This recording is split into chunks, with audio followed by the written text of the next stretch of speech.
એકવાર એક હરિભક્ત, તેમનું નામ હતું બચુભાઈ મિસ્ત્રી, તેમણે યોગીજી મહારાજને પ્રાર્થના કરેલી કે બાપા, અમારે જોબાળા ગામ આપ પધારો.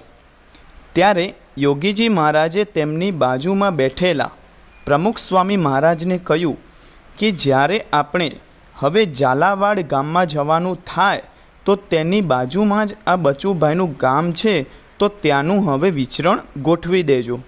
તો પ્રમુખ સ્વામી મહારાજ કહે, સારું બાપા. પરંતુ બન્યું એવું કે થોડા સમય પછી તો યોગીજી મહારાજ ધામમાં પધાર્યા. એટલે પેલા હરિભક્ત તો નિરાશ થઈ ગયા કે હવે શું થશે, હવે તો કોઈ નહીં આવે.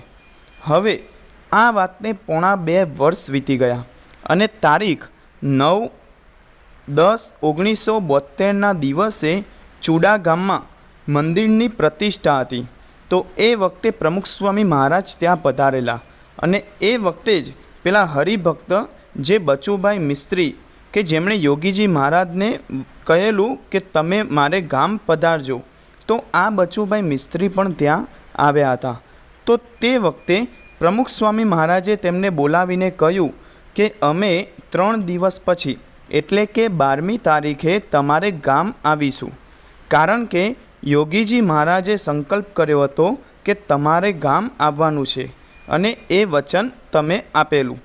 તો આ સાંભળીને પેલા બચુભાઈ તો આશ્ચર્યચકિત થઈ ગયા કે મેં જ્યારે યોગી બાપાને કહ્યું હતું એ વાતને તો અત્યારે પોણા 2 વર્ષ વીતી ગયા છે અને ફક્ત એક વ્યથા હતી, એક નોર્મલ વાત કરી હતી કે આપ મારે ગામ પધારજો, પરંતુ એ વાત અત્યારે પોણા 2 વર્ષ પછી પણ પ્રમુખ સ્વામી મહારાજને યાદ હતી અને તેઓ તે બચુભાઈને ગામ પધાર્યા.